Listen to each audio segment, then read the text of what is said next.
Today, we're diving into one of the fiercest debates in the Premier League. Who's currently the best midfielder? On one side, Moises Caicedo, Chelsea's workhorse. On the other hand, we have Declan Rice, Arsenal's engine, and don't forget Ryan Gravenberch of Liverpool, the rising force. Well, today we'll compare scouting metrics. Okay, I'll do it like this. I'm not so much of a stats, metrics, that, but I'm just going to give my opinion on who I think the best midfielder is presently, okay, from the eye test. And I think that should do justice because I just want you guys to hear me out. Okay, hear me out, and at the end of it, you guys can tell me what you think in the comment section below. Okay, so yeah, let's dive straight into it.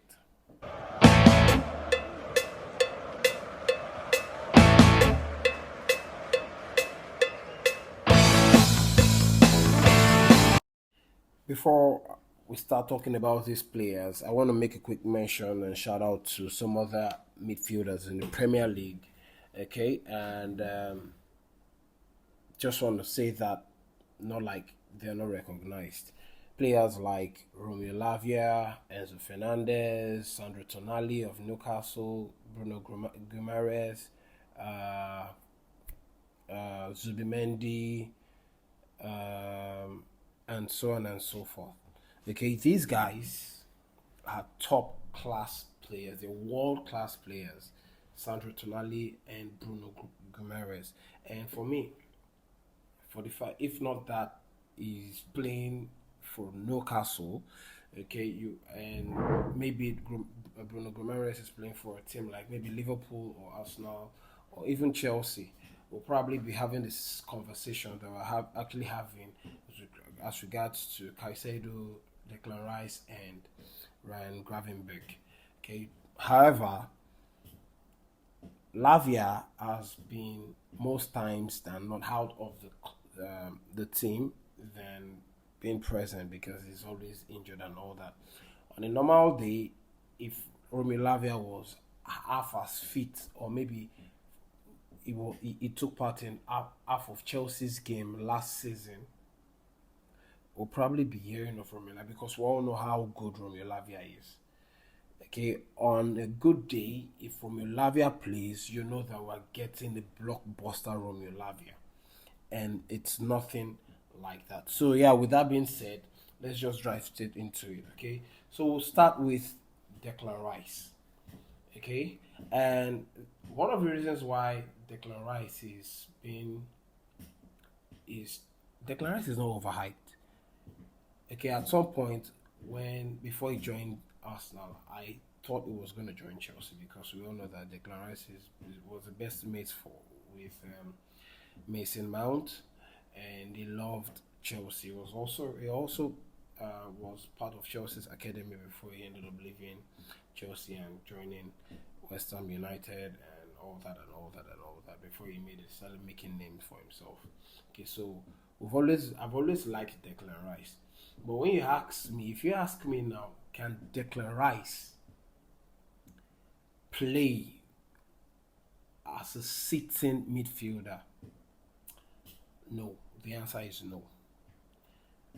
These three players, Ryan Gravenberch, Declan Rice, and Moises Caicedo, okay, they are different in terms of play or what they bring to the team.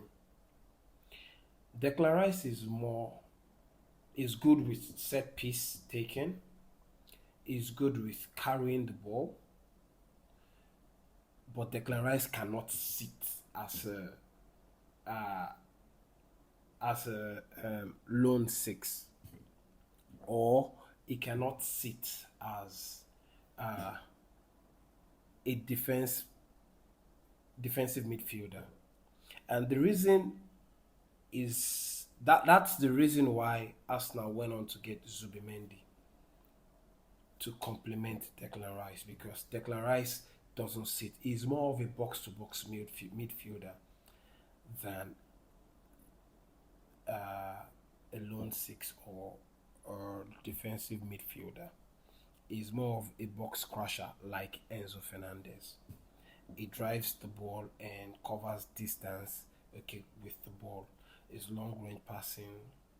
It's not even. It's not. It's not so much of a long ball passer like Moises Caicedo and even Ryan Gravenberch. Ryan Gravenberch, on another hand, is similar to Declan Rice, but he can play more as a defensive midfielder when asked to than Declan Rice. He's good with long range passes. He also knows how to crash into the box when necessary or when needed to, and he's good at breaking the play even more than Declan Rice. Yes, I'm saying that is better than Declan Rice when it comes to breaking play and like a destroyer.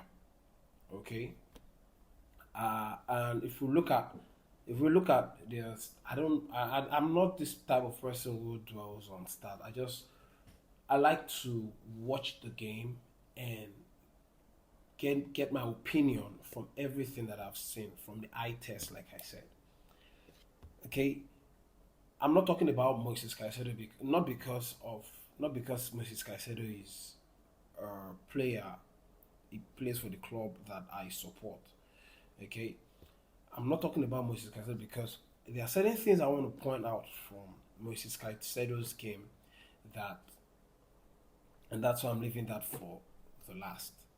Okay, I'm talking about Declan Rice and Ryan Gravenberch. The reason why these guys have bigger shouts than Caicedo is because they've been involved in the Champions League for more than a season. They've been in Champions League games for over a season compared to Mrs. Caicedo's Chelsea, who that have just for the very first time taking part in the Champions League.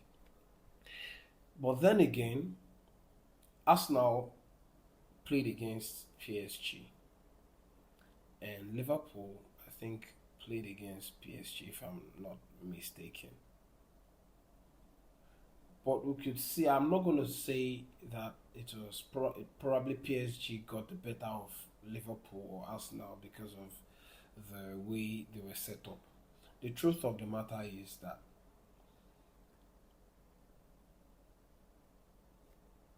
when it comes to playing the midfield or being a defensive midfielder or a complete midfielder, this is defending your own as a defensive midfielder. Your default priority is to protect the back line. Then, if you're able to do that very well, you move on to the next one, which is actually uh, um, playmaking or starting the game or joining the back line to set the play, dictate the play of the game for your team. Against Liverpool in the Champions League, against Arsenal in the Champions League when these teams came up against PSG. No, they were not allowed to. They were unable to, not because of the tactics that the respective coaches set up. It was because they are not they could not do it as best as Moises Caicedo did. Moises Caicedo single-handedly shut down Vitinha, Fabian Ruiz, and João Neves of PSG in the Club World Cup. Declan Rice couldn't do that. Ryan Gravenberch couldn't do that. But he did. Moises Caicedo did that comfortably and conveniently. So, carrying that into the season, last season Declan Rice was was yeah was up there more than Caicedo. But this season, Moises Caicedo has scored 3 goals, and these are all bangers. He has added shooting into his game. Towards the later end of last season, we could see Moses Caicedo not just it wasn't just sitting, it was also doing the box to box thing. He and Enzo Fernandez were interchanging. He has added that even into his portfolio. And I dare say that if we had a fit Romeo Lavia, I think that Caicedo would be allowed to roam the same way N'Golo Kante did for Chelsea, and the same way Declan Rice is doing for Arsenal, just as Ryan Gravenberch is doing for Liverpool. All in all, I've watched these three guys play for their respective teams: Arsenal, Liverpool, and Chelsea.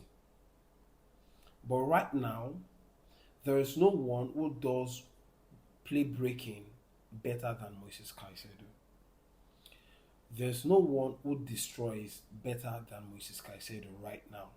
And I'm saying this not just in Premier League, this cuts across Europe, in the Champions League and all. There are only a few players that you could mention, okay, that, yeah, I could say, okay, these guys are there because they've been in the Champions League for so long. And I'm not taking that away from Declan Rice and Ryan Gravenberch. I'm only just saying that presently, the best midfielder right now, and I'm so glad that certain pundits are coming out to give Moises Caicedo the accolades that he deserves, because I was shocked when he wasn't even mentioned for it wasn't listed in the team of a Premier League team of the for last season. It did not make any sense. It did not make any sense, but I'm glad now that he's starting to get the recognition that he's getting now. And this is not me saying that. If you ask me, would I have Declan Rice in Chelsea? Yes, I would. If you ask me if I'll have Ryan Gravenberch, I really, really do not fancy Ryan Gravenberch, because I still think that if I have a fit Romeo Lavia, I will not even look at Ryan Gravenberch. Neither would I even look at Declan Rice, because it would mean that we have everything that embodies Declan Rice, Ryan Gravenberch, and Kante. I mean, Moises Caicedo in Chelsea. That's Enzo Fernandez, Moises Caicedo, and Romeo Lavia. But because he's not always fit and he's always getting injured, not even during games, but during training, which makes me wonder the kind of training that they have at Cobham. Okay, I think as my belief, my opinion is that presently there is no one who is a better midfielder than Moises Caicedo right now. Maybe after the international break, Moises Caicedo's output and form can drop, and maybe Declan Rice becomes a different Declan Rice without the help of Zubimendi, and when Gravenberch destroys like Moises Caicedo does, maybe we can have the conversation again. But right now, there's no one who does the midfield, who controls the midfield, who plays the midfield, the long ball, the long range drive. Okay, I can only say that Declan Rice is better than Moises Caicedo when it comes to set piece taking, when it comes to taking corners and set pieces for the club. It's Enzo Fernandez, while it's Declan Rice, and sometimes it's Ryan Gravenberch for his club. So yeah, with that being said,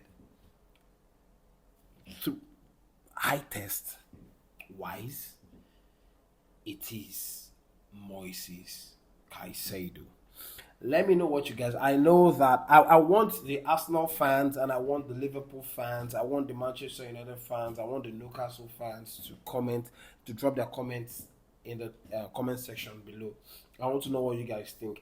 I am saying that Moises Caicedo is the best midfielder presently in the league. If you disagree, let me know why you disagree in the comment section below. With that being said, we just want to wrap up with Chelsea and the front of shirt sponsorship that is not drama that is not ending. According to news outlets, Chelsea have been quoting ridiculous offers for suitors for people or clients who are showing interest in having Chelsea as a front of shirt sponsor, particularly Qatar Airways, Riyadh Airways, and even Jordan. And this is the problem because we're already into the second international break, and Chelsea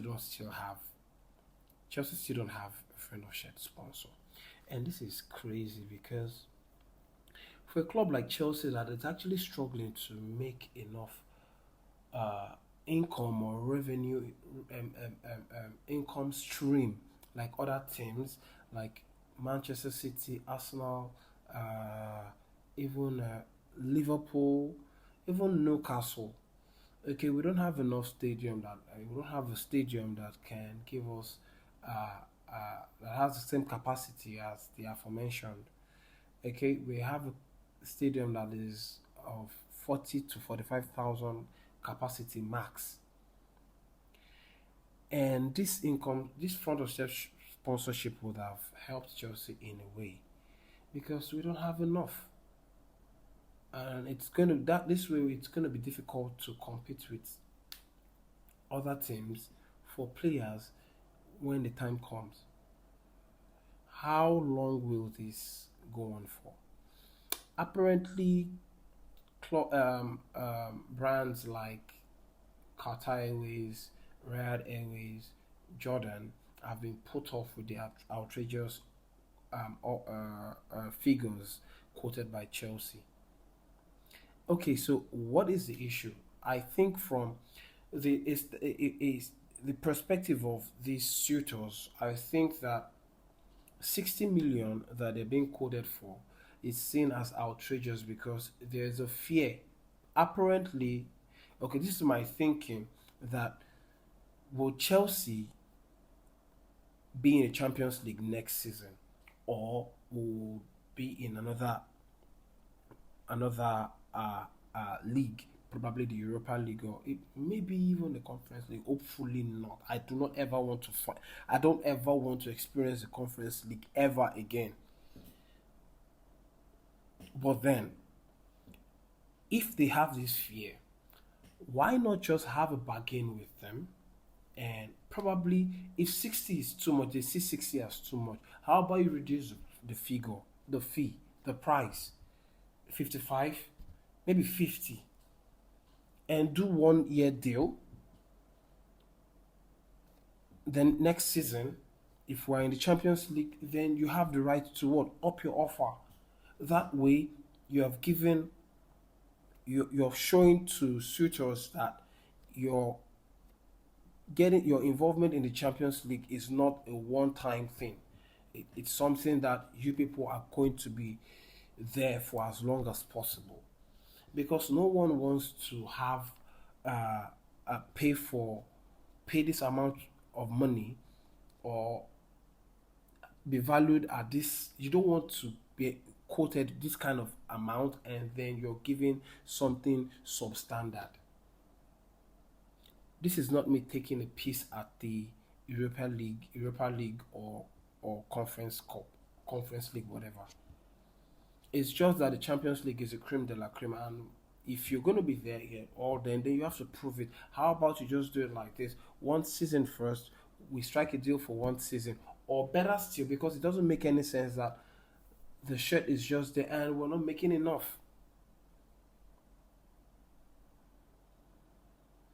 Let me know what you guys think about everything that I've said, and what do you think is the best midfielder in the league presently, and what you think Chelsea should do as regards to front of shirt sponsor drama. If there's any other thing that comes up later in the day or probably tomorrow, I'll be here to share with you guys. Man, it's starting to be boring already. I'm starting to feel I'm starting to miss uh the Premier League's drama and all that.